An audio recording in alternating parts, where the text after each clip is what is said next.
Hello, my name is Mark Archer from Bflat Sax, and today I'm going to teach you Writing on the Wall, sung by Sam Smith, because on March the 2nd it's Daniel Craig's birthday. We'll be doing Writing on the Wall, and not yet No Time to Die by Billie Eilish, because I'm going to keep that back for its eventual launch, which is going to be a great day, because it means we go back to the cinema again. So Writing on the Wall was commissioned by Daniel Craig, and he asked Sam Smith to write a song, which apparently he wrote in about 20 minutes. The initial idea, which is amazing. Sam sings it very, very high, so beautiful for the alto sax. It sounds gorgeous on the alto sax, and equally on the tenor sax is even higher again, so where the melodic line is absolutely beautiful. It was the first British singer to sing since Tom Jones sang Thunderball in the 60s. It also went to #1 in the charts, and also it won an Oscar as well, the first one since Skyfall, the Bond tune. So it's a fantastic tune. And when I first heard it, I wasn't sure about it, but it really grew on me melodically. And as Sam said on Graham Norton, he said, I've only actually ever sung the song once, and he said, it's a horrible song to sing because it's so high. He said, but I don't regret it, I just had to grab my balls to get that high. It was really funny. And he only met Daniel Craig the once, and then he heard the song on the premiere. So it's a wonderful song. And it sounds great on the saxophone. So we're going to do Writing on the Wall as our song to commemorate, well, not even to commemorate, to celebrate Daniel Craig's birthday today on March the 2nd. Point 2, as always with the Bond themes, it's in a minor key. This particular one on the alto sax is in D minor, and on the tenor sax is in G minor, and as always they use that lovely harmonic 7th note, which is the Middle Eastern note. So the scale is in D minor for alto. And of course, when I want you to do that, I want you to do a full circle tour all around the sax. A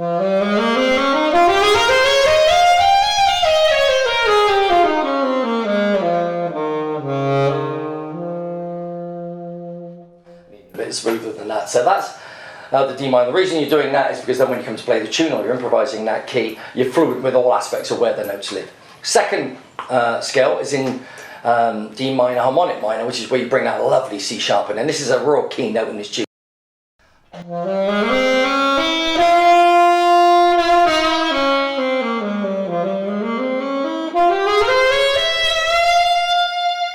Sounds really, really lovely, really powerful scale. So it's one of my favourite scales, D minor. And also for tenor, it's in G minor, which is equally one of my favourite scales. I love the flat keys, they're really beautiful to play in. So that's Bond, and it's in that key. So prep the key first, just to make playing the tune easier when you start breaking it down. Point 3, in this tune there's a lot of repeat notes. You have a number of different choices how to do it. So you could go, you could tongue each one, or you could blow, slur it, and then tongue, slur and then tongue go. Or you could even wow it and go, which adds a little air of vulnerability as well. Or you can mix them up and tongue whammy go. And add in vibrato at the end. So you've got a number of different options of how you want to express yourself within this tune. So I would suggest you do vary it so it doesn't end up being a, and it ends up being quite sort of rigid. It needs to flow. It's a beautiful flowing melodic tune.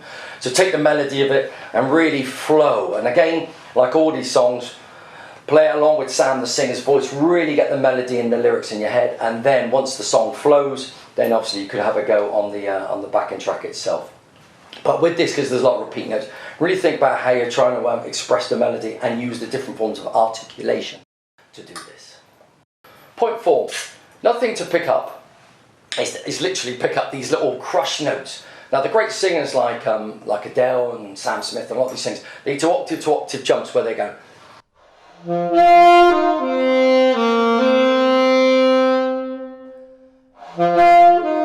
So they just literally take the first note and give it a mad up. So it's just a little crush note, little pickup note. So be aware of little things like that, and they do that quite a lot.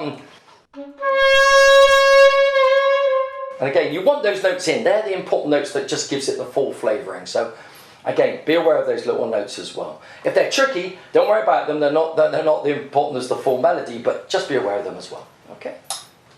Point 5. Sam is fantastic fantastic at expressing sort of vulnerability in his voice, and that's something that we need to do on the sax. Now there's a part in this song where you can really do that beautifully. So there's the bit where it becomes quite grandiose and does.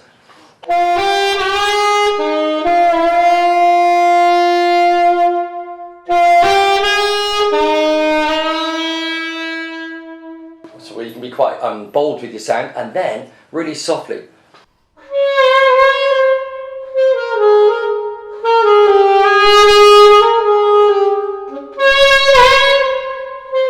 So you really change your sound. So think about how you're expressing your sound and how his voice changes to express the vulnerability that he's got in this song. Okay, so really think about the tone, but you can be quite emboldened and then just pull it back and show them the vulnerability. So soften out your sound. Point 6. Now there's always a big debate about the ways to play B flat. When I'm playing in D minor or I'm playing in G minor, I tend to play the bis key because then you don't have to think about the two fingers in the side key, but play whichever way suits you. The reason I like the bis key a lot is you can already have it down where you're playing the rest of the hand. And on the alto, I know there isn't on tenor, but on the alto version, you don't have to do any B flat C's. So that awkward manoeuvre, which can be solved easily by just literally sitting there and just muscle memorying that together, can be solved very simply. So all you're going to do, got it kind of licked. So really important to find a way you're playing B flat to make this song as smooth as possible. And I always say to students, there's 5 different ways of playing B flat. Use the way of playing B flat that really suits the tune so you can play the tune as fluently as possible. So don't kind of lock into one, play around. But in this particular case, I'm a big fan of the bis key, the B flat, that way. Point 7. The last line of the song, and also the last line before you get to the last chorus, is the one bit that's a little bit tricky, and it's a run. So you're going to go.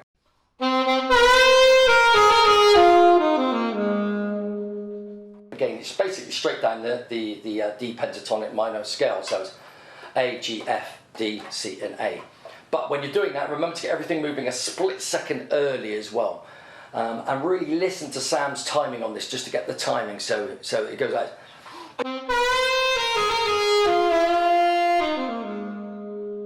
So he hangs on the D just before he goes into the chorus, and the final time round,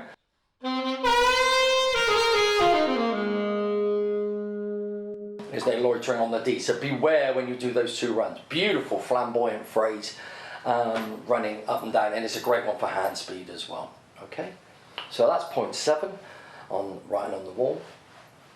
And point 8, really enjoy this tune. It's a very expressive tune. It's melodically really strong, as tunes have to be when you're playing it as an instrumentalist. It's really important to have a strong melody so you can express yourself. And this is also a tune that I think that you can let go a little bit as well. So once you've got the melody, you can play around with the phrasing a little bit and maybe have a little improvise if you're into improvising in it. There's a little gap in before the final chorus where definitely go for a meander. So yeah, really enjoy Writing on the Wall. It's one of it's a great tune, brilliantly written by Sam. He wrote it in 20 minutes. I wrote a Bond tune, it's called The Valley of Hope. It's on the AM Arch at SoundCloud. Most songwriters have written a Bond song, at least one. I've got about 3, but most of us have written a Bond song, and they're great to write. So yeah, really enjoyed this tune, and let me know how you get on. Take care, keep enjoying playing the saxophone.